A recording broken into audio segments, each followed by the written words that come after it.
Hey everybody, what's going on? It's Coach Calloway, man. Today we're diving into the 6 habits that all great leaders avoid. If you're ready to unlock your leadership potential and make a bigger, more positive impact, I'm telling you, you're in the right place today. The potential of your leadership is a direct reflection of the quality of your habits. And to maximize your impact and effectiveness, it's not enough just to build the right habits. You've literally got to eliminate the wrong ones. The potential of your leadership reflects the quality of your habits. It's just a fact. If you want to make a positive impact through your leadership, then we must be willing to make a commitment to develop better habits and to remove the ones that are impacting us in a negative way. So we're breaking down the 6 habits that great leaders avoid in today's podcast. And the odds are you're probably going to recognize one or more of these habits in yourself. But don't worry, breaking free from these habits, it's not just possible, it can be a reality in your life, and it's literally a game changer in your leadership life. Real quick though, before we jump in, I want to introduce myself formally. I'm Coach Calloway. I want to welcome you to the Coach's Corner Elite Performance Podcast, and I have a quick favor to ask. If you would please hit subscribe. It's free. We don't sign you up for any mailing list or anything like that. Your subscription means a lot to us, and it allows us to bring you the elite performance coaching and this life-empowering and life-enhancing content that we're developing for you. So please hit subscribe right now, and then like the video and leave us a comment. We certainly love hearing from all of you. And then when you get a chance after you do that, go out and share the podcast with someone and check out the Elite Club over at CoachCalloway.com. This podcast is brought to you by the Elite Club, and it is at CoachCalloway.com. All right, here we are in today's podcast. Habit number 1 that you must avoid to be a more effective leader. It's doing too much, the habit of doing too much. This is incredibly common amongst leaders, and it's a silent killer of your leadership effectiveness. With good intentions, leaders end up doing way too much far too often. Great leaders know they can't do everything themselves, yet a lot of us try to do far too much. And when you're trying to juggle every task and every action, you are spreading yourself too thin. You're going to get burned out. You're going to rob your energy and suffocate your productivity and diminish your overall impact.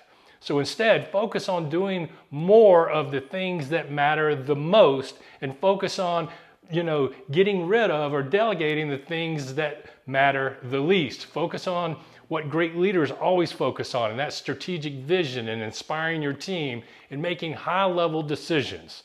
And delegate the rest. By letting go, you are empowering others, and you are actually then amplifying your own impact. Here are 4 things that great leaders do. Number 1, they evaluate. Number 2, they eliminate. Number 3, they delegate. Number 4, they automate where possible. When you evaluate, use these 4 guiding questions to properly evaluate. The number 1 question you need to get an answer to is, number 1, what is absolutely mission critical? Very few things rise to this level, but you know what they are. You need to identify those things. Number 2, what is classified as important and strategic, but it's really not mission critical? You need to separate what's important from what is mission critical. Number 3 question you need to ask yourself is, what is meaningful but not vital? Every leader has a lot of things that can fall into this category. These things can move the needle a little bit, but they're not really vital or mission critical. And then the 4th question you need answers to properly evaluate is, you need to identify the things that are initiated from the outside. Meaning when someone else is, some external person or some external circumstance is drawing your time from you, meaning someone might say, hey, can you do this? Can you do this for me? Can you be a part of this meeting? Can you do this thing or that thing? These are typically lower value things that you need to probably clear from your schedule as the leader. Great leaders fully understand their most valuable asset is their time. So don't allow external things to take and rob and steal your most valuable asset, your time, from you. Be able to say no and understand the power and effectiveness of saying no to less valuable things. It's critical that you evaluate these things and then eliminate as many low value tasks as possible from certainly both question number 3 and question number 4 that I just gave you. Increase your impact as a leader starts with subtraction, not addition. I want you to write that down and remember that. It's very important. Increasing your impact as a leader starts with subtraction, not addition. You need to do less, not more, but you need to do what you focus on and what you commit to. You need to do it with great focus, great commitment, and great effectiveness. Unfortunately, a lot of leaders think the opposite of that is true. They try to do far too much. So if you're trying to be Superman and you're always taking on more and more and more responsibility and duties, trust me, you're diminishing your overall impact and the results that you are capable of achieving. So being a more effective leader means you're doing more of what matters the most and less of what matters the least. So subtraction, not addition. It sounds simple, but this is exactly what reduces leaders' ability to make a meaningful impact and reduces their effectiveness in their life and in their career. So evaluate, eliminate, delegate, and automate where possible. You have to be willing to do that. You have to be willing to eliminate things, and you have to be willing to delegate things to do this. So let's remove the habit of trying to do too much, change your thinking about your value of your time, and get yourself in line with being more effective as you move forward. You know, your time is so important. Remember, you don't spend your time, you invest it. So invest your time wisely. All right, here's an action step behind that. This week, I want you to identify one task you can eliminate and one task you can delegate and free yourself up to operate at a higher level. All right, habit number 2, this habit you need to avoid, the habit of avoiding conflict. So let's be real, nobody loves conflict. And if you're a leader, you probably always are having some type of conflict or tension in leading people. This is just part of the deal. This is part of the job.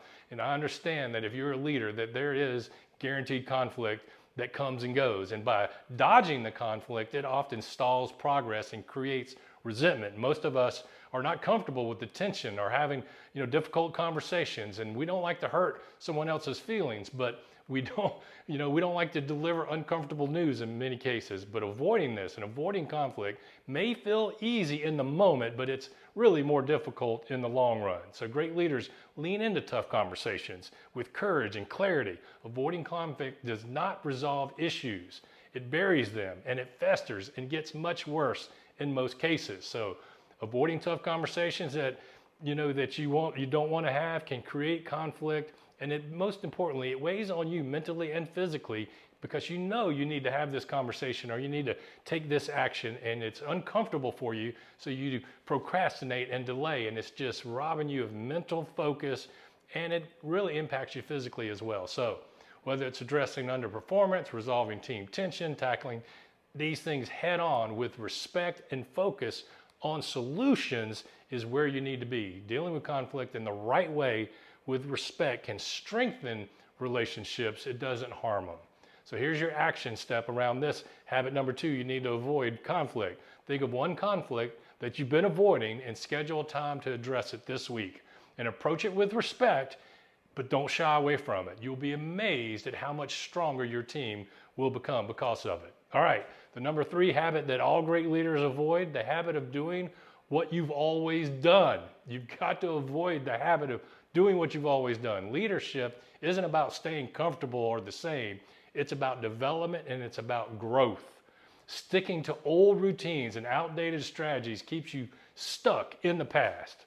Great leaders embrace change. They seek feedback and innovation.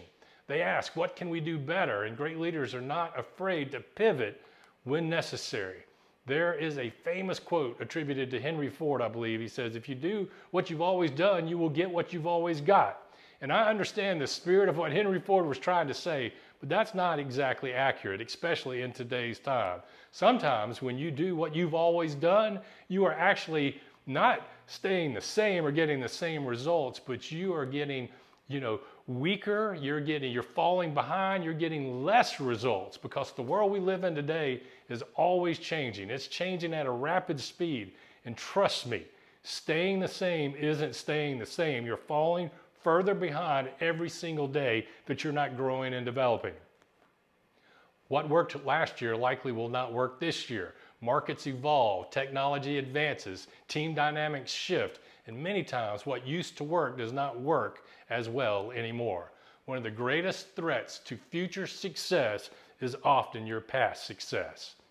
On the other hand, there are things we need to do and we need to stay consistent with, because in the long run, consistency will pay off.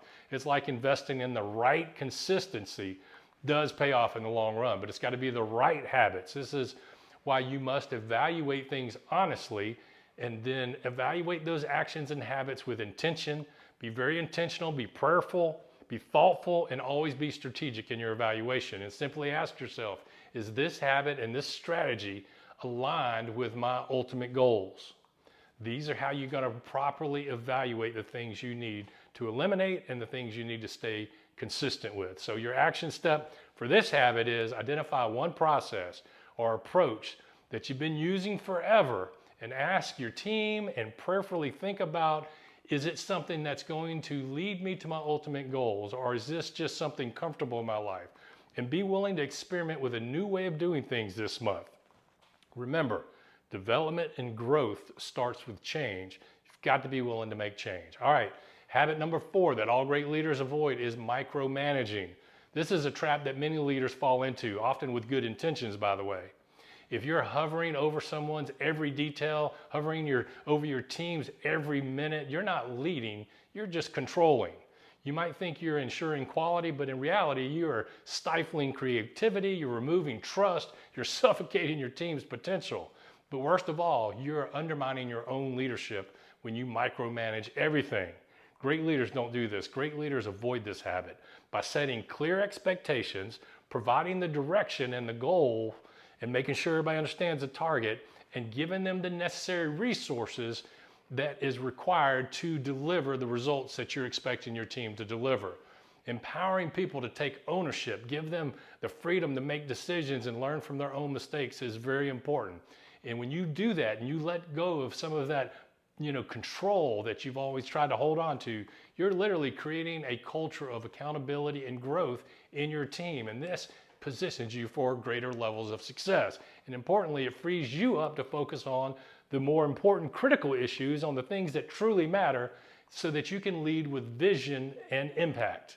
So your action step on this is pick one project this week and resist the urge to micromanage. Just set clear goals, give clear instruction, and trust your team to deliver. You'll be surprised at how much they step up and deliver for you. All right, habit number 5 that you need to avoid, I call it hiding. That's right, hiding. Great leaders don't shrink or hide from the spotlight. When things get tough, they walk out into the light. Hiding, is not going to produce a positive result, whether it's avoiding accountability, dodging tough decisions, or staying silent during challenging times. All of these things, hiding and shrinking back, will always erode trust in your team. So show up, be visible, and take responsibility, especially when it's uncomfortable. Your team needs to see you do that. And when they do, when they see you leading out front, they will respect you and perform at higher levels for you. So an action step here for this week is, if there's an issue that you've been dodging or hiding from, face it head on this week. Hold a meeting, communicate transparently, and show your team that you're in it with them and that you're going to tackle this up front. Your ownership of this and your courage will inspire them to greater levels of success. All right, the 6th and final habit that all great leaders avoid is hesitation or delay. When you delay or hesitate, you are not leading. To be a great leader, you must be willing to make decisions with confidence, even when they don't, have all the answers. If you don't have all the answers, but a decision needs to be made, be willing to have the courage to make the decision. Hesitation breeds doubt and delays progress. You don't need to be perfect. You just need to be decisive. Gather input if you need to, trust your instincts, and move forward by making a decision. You can always make an adjustment and change later, but indecision keeps you stuck, and indecision is not what great leaders are all about. Great leaders make decisions and move forward with confidence, but they're willing to make adjustments where necessary. This is a major roadblock for a lot of people because they want to delay and they can't make decisions. They get what I call paralysis state. They get in some paralysis state by overanalyzing everything without making decisions. They use this as an excuse of analyzation. I'm analyzing, I'm thinking about it, I'm looking into it. All of these reasons not to make a decision when you know it needs to be made. Don't delay making a decision, because decisions have outcomes and results and consequences, that's for sure. But a no decision has outcomes, results, and consequences as well. And a no decision usually has negative outcomes, results, and consequences, because you're losing control of the narrative. You're losing control of, pursuing the target or the goal in your life. So when you feel, that a decision you don't want to make it, it's uncomfortable to make it, step in there and make it anyway. And it removes, lack of trust. It shows that you're willing to lead and that you're ready to be a great leader. But typically, making no decision never works out. I need you to hear that. It never works out in the long run. You have to be responsible to make decisions. So do that. Make the call, make the decision, and lead. So your action step around this. Identify one decision you've been putting off and set a deadline and make it by the end of this week. Act with confidence and watch how your momentum shifts everything and inspires the team around you. So those are the 6 habits that you must be willing to avoid if you truly want to be a great leader and maximize your impact and have elite performance as a result in your life. Now, you can hear these coaches' corners and not take action, but it's time to execute. So be willing to execute and take action. These 6 habits that you need to avoid are: number 1, doing too much. Don't try to do too much. Avoid conflict, trying to avoid conflict. You don't need to avoid conflict. Take it head on. Sticking to old ways, doing what you've always done. Be willing to make change and grow. Don't be a micromanager. Get rid of micromanaging. Trust in your team and lead your team.